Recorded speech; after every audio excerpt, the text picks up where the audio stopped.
I'm not sure if you guys are aware of there was a couple of years ago there was this huge issue with a comic called Dead Rabbit, and I forgot I had it, right? So what happened was I was going through this bin, and I put a, I did an hour post going through it, and I only went through about freaking that much of it. Haven't finished the whole bin. So let me bring up the story about that while we're waiting for Rexy, Rexilin, sorry. And so this is that story. So I'm going to show you the story about that, and I'll show you the actual comics, right? So Dead Rabbit Record comics, right? So check it out. So the Ashcan Record. So the comic was published in various dates in 2018, right? And 2018 is when I came back from my 2 years of depression, right? What people like to call blue period. I just went into a slump because I had to close my shop. My big dream at that time was I had my comic shop. I had to close it, and I just kind of like felt depleted, dejected, and just worn out. And I just went for 2 years. I just lay in bed, watched TV, read comics, went to my sister's for dinner once a month, and that was it. That's all I did. Right? Got my groceries, picked up my pain meds for my neck injury and spine injury, and that was all I did. So, but at that time, as I was saying, I was reading comics, and so I liked this idea of this character. I thought it was really cool. It reminded me of the character reminded me of myself, right? Someone who's like midlife, and basically, it's not going well for him. So this week, I didn't know I had it, like, because I have so many freaking things, right? So many cartons of comics and everywhere. But when I was going through this box, and I still haven't gotten through, like, I've only gotten through this much of this entire. I'm not sure. Let me pop this up so I can actually show you how big this stupid thing is. Hey, Justin. Hey, man, pop in if you want. I really appreciate. Come in and hang out, because otherwise I'll be yammering away. So see that? Look at how long that is. That's my arm, right? From here to my elbow. And so it's 2 rows, that way to that way. And so if you see there, and that's also my arm, right? So that's how much comics are in there. So I didn't realize that's where that was, because sometimes, like, I'm on here, I'm going, oh, where was that freaking comic, right? I've been looking for one comic for about a month now, right? Which is the Frank Cho Jungle Girl full X, right? Nude, like the most nudist of nudes you'll see ever. And I got him to sign it. And the thing about me is sometimes when I'm excited, my brain doesn't work right. The excitement goes beyond it, and I forgot where I got him, and I didn't realize where I actually got him to sign it. And then he said, "Are you sure you want it signed there?" I'm like, "Yeah, man. Yeah. Did not think, did not ever think." And later on, my brain's like, "Dude, what the hell?" But I got a signed in-person Frank Cho book, and I still have to find out where it is. So here's a Dead Rabbit. Oh, the other thing, I got Reborn in here by Mark Miller, right? The whole set. Oh, that is Spider Dinosaur, but where are you? Yeah, the whole set of Reborn, right? So usually, when you see behind me, it says toys. That's because there's shelves of trade paperbacks. There's boxes of comics there. There's comics like over here in the shelves underneath the thing. And it's just, my room's just, I felt sorry for my landlord and the plumber this week. My taps died, like seriously wound off. And the poor guys had to like walk through a maze, just go straight from the door straight to there, because they couldn't go anywhere else. So there's like door there and there's a kitchen there. That's all they could do. Go like about 7 steps, 7 meters. I think, no, it's like maybe about almost 10 meters straight on the line, nowhere. They couldn't turn left, couldn't turn right. Yeah, it'd be crazy, man. But like, so here we go. So this is Dead Rabbit. I was able to get the entire set, hopefully, if I remember right. 3, 1. It's a 4-piece set. 1, 2, 3, 4. Let's see. So issue 1, issue 2. right? Recalled. I have no idea how much these are worth, right? So let me just pop that over that way so you can see a bigger thing. I have no idea what these are worth. I haven't looked at them for like maybe about 3-4 years, because like it's been 2018, right? So hold on, here we go. So that's number one, as you can see on the screen. That's number two. So Dead Rabbit was the original name, which got recalled. And then so what they had to do, and I'll read the story soon, what they had to do then was like, it had to do with the restaurant, right? It had to do with the restaurant in this, like in the local city or something. It's called Dead Rabbit. So they had like, the name was like a trademark thing, and they'd done a comic strip. So which meant that those rabbit people, like in the menu, right? So those owners of that company, I mean restaurant, because they had a comic strip part of their menu artwork, and they were called Dead Rabbit, they had this whole case against the fact that they had to cease and desist. So all of these were recalled, but they weren't going to get my record. You know, I don't want my money back. I'm going to keep that, man. It's part of legend now, right? And it's one of the big legends for me, really, because that's when I came back from my, yeah. And I really love this. As soon as I saw it, I was like, yeah, I want this, because it's really about a guy in his middle age. It's 40 years old and so on, and it's like, and it's a really cool story. So 4 issues. So you've got, it's John McCrea as well, man. How can you go wrong with Gerry Duggan and John McCrea, right? You cannot go wrong with those two. So, and the artwork, man, the cover, friggin' solid, right? Solid work, you know? That's why, so this is why last year year before I should say, when I self-published my comic book based upon, I guess, my reworked art of my, the artist that I worked at the time for webcomic, right? And then I'd publish it webcomic. And then when I published it, then I looked at it and I went, I don't think I could handle this being on the same level on the shops as this book, right? And so I went and got an artist, and you saw that work just before that we were just saying with Hugo.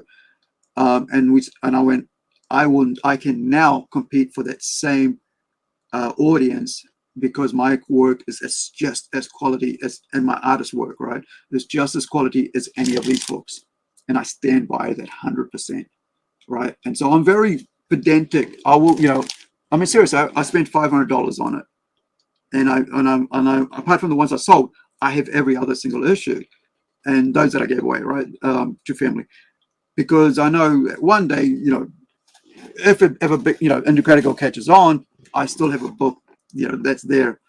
We will also be like, as part of the later on, we'll probably release like the digital web comic as part of that, and later on, we'll probably add some of that into like the trade paper, like when we do a trade paperback or a hardcover when we get to 4. Now, I'll show you. Actually, let's do the story, right? Oh, actually, I'll finish showing all the covers, right? So you got the first cover, right? Then you got cover 2, right? Dead Eyes.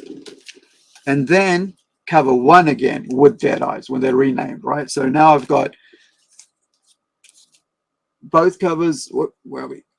Dead Eye number 1 and backwards Dead Eyes number 1 again. So I actually end up buying 2 covers because I love the, that way. There we go. Right. So I love the art on that. So I thought it was pretty cool.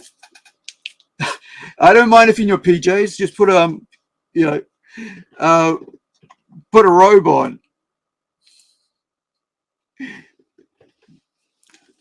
I'm sure you got a beautiful black robe or white robe or whatever.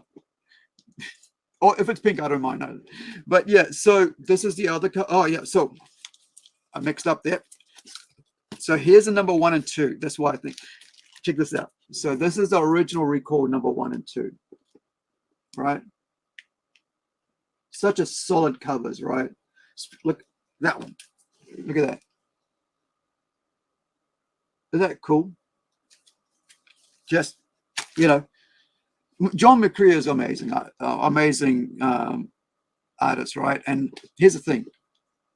I think Francisco Conte, with the art style he's got, my artist on Robot Nation, which I just showed you before, is very close to his art, right? Like that's why I can say I will put my book up there with all of those guys, right? What do you call the A League or B League? I don't know. So here's the new renamed 1, 2, 3, 4, right? So you saw the 1, and here's a 2, right? And here's the 3, and it's about a superhero, right? Kind of like a vigilante character. And here's number 4. And then, the recalled babies. Now let's have a look at the story and how, and I kind of abridged it about this. So is it that one? Nope, that one. Right. Let me pop in and where did you go? There we go. So Ashkin, so the regular. So I've got the regular cover, right? And then there was like a 1 in 10. And the NYCC. Then you had Nerd Store. That's pretty cool. Then you have the Dead Rabbit, Third Eye. Oh, that's the X on the eye by the looks of it. No, it doesn't want to pop up. Right. So they're telling you the cost of it, right? So my one's $8, right? What do you mean by, oh, that would be the smaller version, S-Can, right? Smaller size. So you get all the prices here. For me, it doesn't really matter because how many of them are actually out there and how many basically just went, oh, I'll swap it back over. I don't think people would have swapped it back over.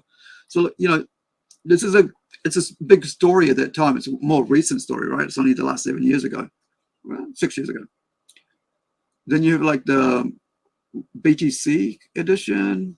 Is that like a company or something? I don't know. Then you've got the FP edition, which is $12 near mint, and $5 right for number 2. It's like how get you like? So what's the point of this being like near mint is only like 1 in 10? It's like number 2. Look at that cool cover. RI, I guess that's the name of the people. RI and BT. So here's the thing.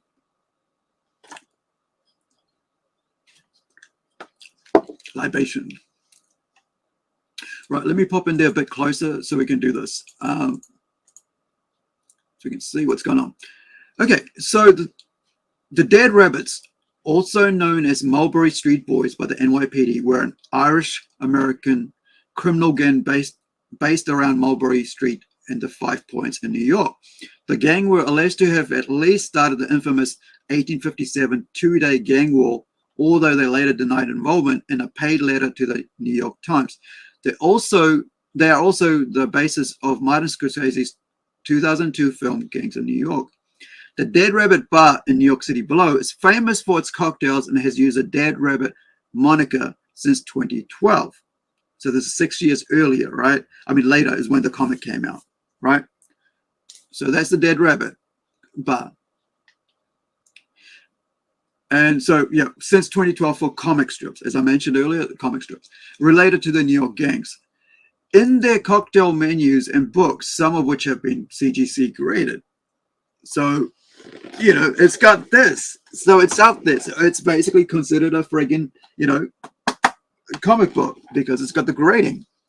Because people, actually are, following this as a actual piece of work and art and comic.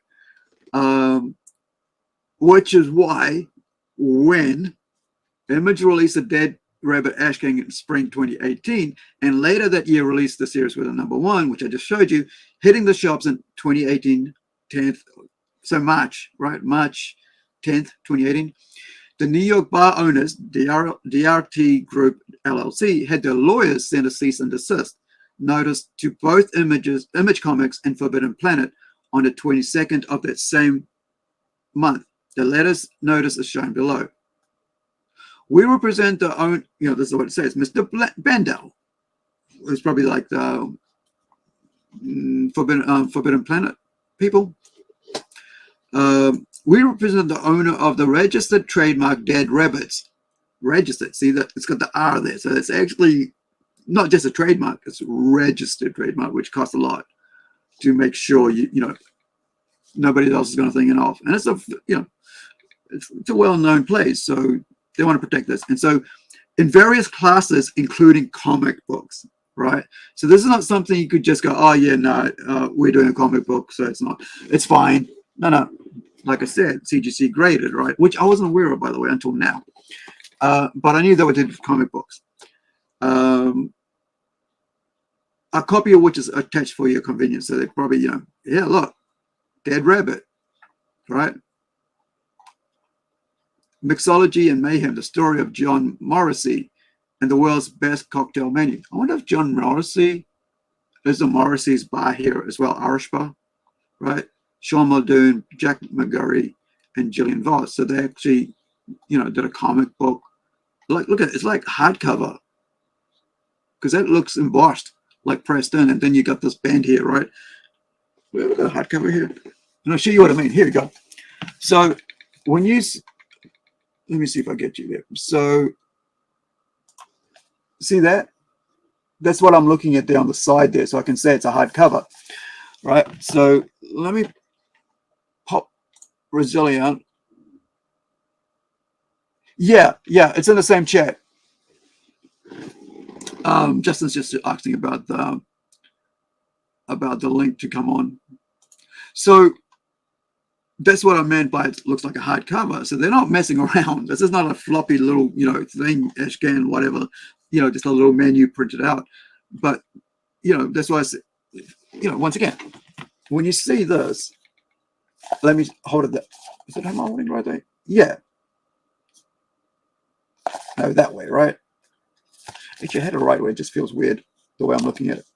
So you can see the bend here. So that's why I can say on here, and I'll be able to show you. When I say it looks like a hardcover, and you see all the press down into the embossed rays, because when the ink's pushing down on it, and that's they did that on purpose. So this is a really serious piece of work.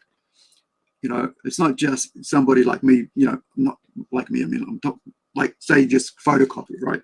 The cheapest kind of thing you could go. I just photocopy this comic book. No, these guys are serious, right? So I'll go back up to the thing. It has come to our attention that you are distributing, marketing, and selling infringing Dead Rabbit comic books. Use the mark Dead Rabbit without permission from the trademark owner. We demand that you immediately cease and desist this blatant copying of the Dead Rabbit registered brand name. Provide me with the certification within 5 days of your receipt of this letter that you have stopped all commercial use of Dead Rabbit brand, registered brand. It's like making sure it's all, every time. It's like what I do with my names, right?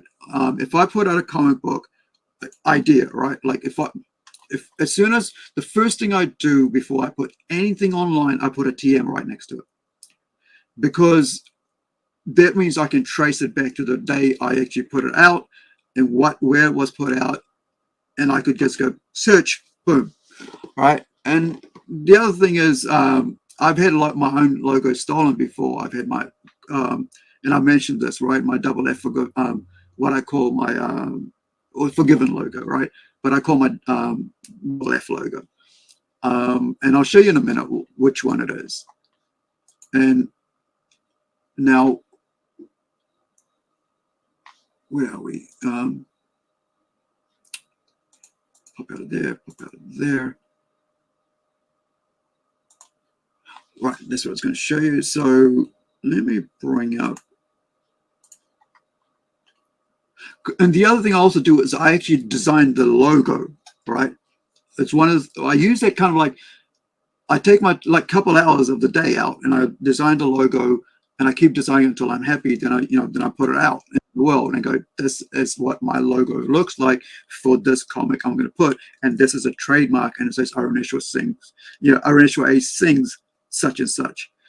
And because I'm trying to protect my IP, because we know in this day and age everybody can take it. I can steal your work anytime you want, but I want to make sure that I'm protected and the work we put out is protected, right? So I'm going to bring up an upcoming work that we might have an artist come on board. We haven't even talked to the artist yet. Just a process for some work. So now, was it? Yeah, so I know that one. So here's a logo I designed recently. I mean, not recently, it's like friggin' a couple of years ago, because everything, like, you know, it's not done immediately. You know, it takes years to, it's weird. Like everybody goes, oh, you saw it, right? And here it is. And now you're looking at it. So I'm going to pop that out, and I'm going to just bring that up, and then I'll let our friend Justin Young come on the after party. And, and so here, so you can see it here, right? When I'm designing, I know this is what my logo is going to look like. It's a fishtail, and this is how the words are set up. And this is the name of that book. I haven't even finished writing the book yet, but I know this is the book, right? And this is the logo I was telling you about. So this is the logo that was theft from me while I was away at film school, right? I did 3 years of film school, and suddenly this was stolen off me, off my clothing brand, because it first wasn't my clothing brand. I spent 6 months designing it. And then like somebody decided, oh, I saw it on a clothing brand. And, you know, I know where they saw it. Unless they saw their friend wear it, I know where I sold it, you know, to the rest of the, you know, New Zealand.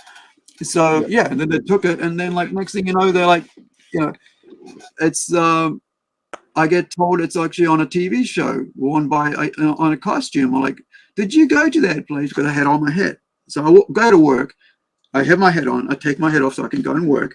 And so the guy there who was, I actually know it wasn't a film set. Apologies, it wasn't an actual short film set. And the guy goes, oh, were you on that film set as well? I was like, what do you mean? It's my logo, it's my hat. No, yes, no, I saw this on a character. I'm like, dude, I've been away from the scene for about 3 years studying, and next thing I know that it's like, yeah, you know, but it's, so now I'm like, you know, I think even that time it had like registered because it was actually on clothing, right? On the friggin' labels and everything. So, you know, I can prove that it's mine. That's why, you know, I think the most important thing is you got to have a story when you're trying to protect something. And I'm sure, Justin, you know, you understand that as well, right? Because it's just, you know, when these people, like, that's why these guys are here, like protecting their brand, because they put a lot of effort into those. They've paid artists, right, to create this book, writers to create this comic, art and everything, the name, you know, and so they want to protect it. And we can say, as comic artists or creators, we can, you know, it's look, our logo looks different, you know, and so on. And but you look, it's got an X with the, you know, they could say it's a rabbit, and the X is there and the guns, the way he's carrying it, you know, and they go, well, you got X's as well, but like in the names, you know, Dead Rabbit. I mean, they changed it to Dead Eyes, but so if you go back up here, right, Dead Rabbit, and it's got the, you know, the cross and all that. It's sometimes the other thing is that stuff just, you know, you're not even thinking about it, and you come up with it, and you think you're the first one to come up with it. And so in this day and age, it's important to do a search. I know there's one thing that I am, you know, it might be a problem for me in the future, but I know the story on how it came about, so that might not be the case. So let me finish off here, and then we'll, I'll get Justin to talk about what he's got coming up soon. So the last bit here is, this cease and desist, and you got 5 days, right? Your conduct represents violations of the federal trademark laws. It gives you the number, and constitute misrepresentation of source or origin, tarnishing of our clients' Dead Rabbit brands, and confusing as to ownership, unfair competition, and counterfeiting. So, however, Forbidden Planet apparently did not respond. An Image apparently asked for more time, but went ahead and published number 2, which of course is that one, right? And so, which, you know, kind of deepens the hole, because like if they gave you 5 days to respond and you don't, and you go ahead and you print the second one, now you got this problem coming. So, and published number 2 anyway in early November. So they, it was like 3rd of October. Maybe I'm wrong here, because yeah, it's 3rd of October, right? And then 10th of, yeah. Is that backwards? So that must be is that the month, Justin, for Americans? Yes, it is the month. Yeah, it's the month. So I had that wrong. So it was I thought it was March, but like because we go backwards. We go third day, 10th of the month, 10th month, and then year. But they go the other way. Oh, I shot that. Yeah. So a month later, so now they got like anyway in early November, leading to DRT Group, these guys lawyers, the restaurant's lawyers, or the pub lawyers fighting lawsuits against both the New York courts claiming both in the New York courts claiming $2 million each from each in damages. So you've got these two people involved, right? You've got, where was the name? Image Comics and Forbidden Planet. So each $2 million each, right? That's $4 million US, which would be around about $6 million on New Zealand right now. Yeah.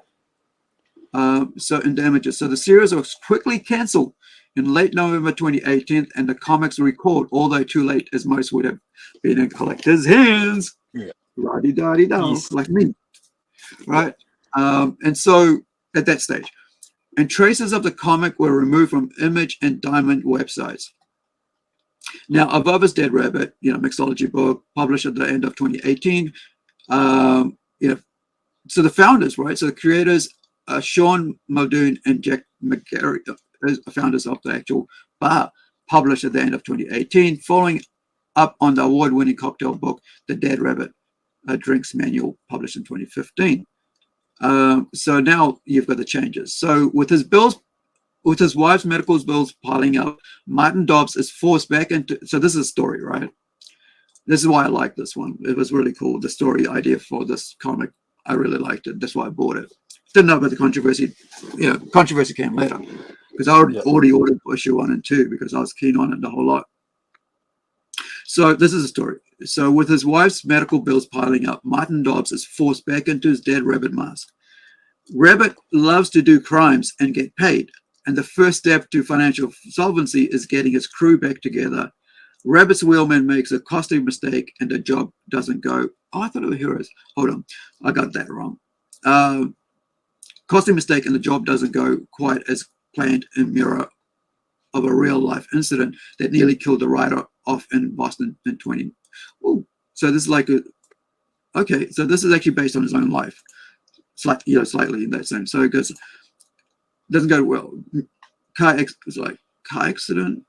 Yeah, Wheelman, right? So it's a car accident that actually would say, what's his name? Gerry Duggan almost got into and almost died in Boston in 1994. So whatever doesn't kill you makes you money is what I always say. So the art is amazing from John McCrea. Now, isn't John McCrea the guy from Preacher? And I'll stop here with that. So isn't the art John McCrea is like from Preacher and so on? I should have a book somewhere with that. Let me find the hardcover. I know I've got the Preacher. Do you want to, while I'm away, do you want to?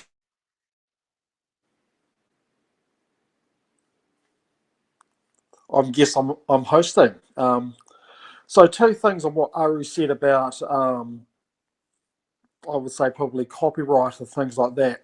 Two things I do as a creator. One thing, I never share ideas unless I have it written down or have it time-stamped on my computer. So when I'm writing, everything is time-stamped on the computer, which is quite handy to do, quite handy to have. That way, if somebody decides you're going to copy your idea, you've actually got proof that it's yours because you've got the timestamp. And the other thing I never ever do is I never listen to other people's ideas. I know that sounds really rude and really arrogant, but and Aru, when he comes back on, he'll probably agree. When people find out you do comics, they think, oh, it's a money maker. Cool, I can hook onto this guy and tell him my idea, and then he's going to make it, and we're going to make all this money. That's not how it works, generally. So what I tend to do when people are telling me their ideas, it's pretty much, what do you want from me? Are you wanting help to make your idea yourself? And then I'll give them writing tips, drawing tips, that and what have you. But I never listen to ideas in case I do a comic and that person goes, oh, that's my idea, you've taken my idea. So that's, yeah, so I just basically, and I'm pretty blatant about not listening. I know that sounds horrible and unfair, but me, got to cover my ass. Same with drawing ideas. I don't share anything unless it's actually got a data on it. So that way, if somebody takes an idea, I can say, well, actually, on the 17th of the 6th, 1999, I came up with this idea. You can't take it, sort of thing. So, yeah. So you've got to cover yourself as an artist and as a writer. And also, you don't want people coming back to you saying that you've taken their ideas as well. That's probably